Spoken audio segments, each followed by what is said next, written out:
আবুল সরকার যে ধরনের ফাউল করেছে তার কঠোর শাস্তি হওয়া উচিত। আমি মুসলমান, আমার কাছে সবার আগে ধর্ম আগে, এবং একই সাথে যারা আন্দোলন করছে আমি তাদের কাছে অনুরোধ রাখতে চাই, আপনারা আগে তার বক্তব্য শোনেন, এরপরে আপনারা আন্দোলন করেন। এই বাউল যে ধরনের ফাউল করেছে আমি মনে করি তার যদি শাস্তি হয় তাহলে ভবিষ্যতে আর কেউ এই ধরনের কটূক্তি করার দুঃসাহস করবে না। বাউল আবুল সরকার মহান আল্লাহ রাব্বুল আলামিনকে নিয়ে যে ধরনের বক্তব্য দিয়েছেন সেটি অত্যন্ত নিন্দনীয়। আমি মনে করি তার শাস্তি হওয়া উচিত, যাতে করে ভবিষ্যতে কেউ আল্লাহকে নিয়ে, রাসূলকে নিয়ে এই ধরনের কটূক্তি না করতে পারে। অনেকে দেখলাম এই বাউলের মুক্তির দাবিতে আন্দোলন করছে।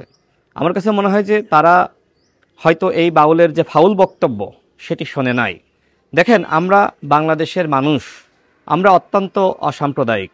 আমরা মনে করি এদেশে যারা হিন্দু রয়েছে তারা স্বাধীনভাবে তাদের ধর্ম পালন করবে, যারা মুসলমান রয়েছে তারা স্বাধীনভাবে তাদের ধর্ম পালন করবে। কেউ কারোর ধর্ম নিয়ে কটূক্তি করতে পারবে না। এই বাউল যে ধরনের ফাউল করেছে আমি মনে করি তার যদি শাস্তি হয় তাহলে ভবিষ্যতে আর কেউ এই ধরনের কটূক্তি করার দুঃসাহস করবে না। RICL TMX, যুগের পর যুগ স্থাপনা থাকে মজবুত।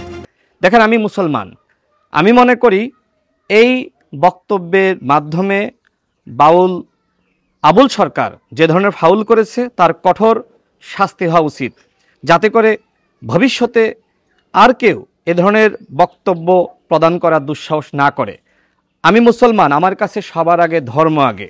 সুতরাং আমি মনে করি আমার ধর্মীয় অনুভূতিতে এই বাউল আঘাত করেছে, তার যথাযথ শাস্তি এই সরকারকে নিশ্চিত করতে হবে। এবং একই সাথে যারা আন্দোলন করছে আমি তাদের কাছে অনুরোধ রাখতে চাই, আপনারা আগে তার বক্তব্য শোনেন, এরপরে আপনারা আন্দোলন করেন।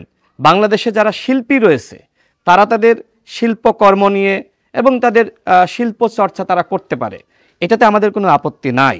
আমরা মনে করি বাংলাদেশের মানুষের সেই ধরনের স্বাধীনতা রয়েছে, যারা শিল্পী তারা তাদের কার্যক্রম পরিচালনা করবে। কিন্তু এর মানে এই নয় যে আপনি ধর্মকে নিয়ে আপনি কটূক্তি করবেন। হ্যাঁ, আপনি ধর্মকে নিয়ে মন্তব্য করতে পারেন, কিন্তু সেইটা যাতে আসলে ধর্মের সাথে সাংঘর্ষিক না হয় এবং ওই ধর্মের মানুষের ধর্মীয় অনুভূতিতে আঘাত না আনে, এই বিষয়গুলো আমাদের অবশ্যই লক্ষ্য রাখা উচিত।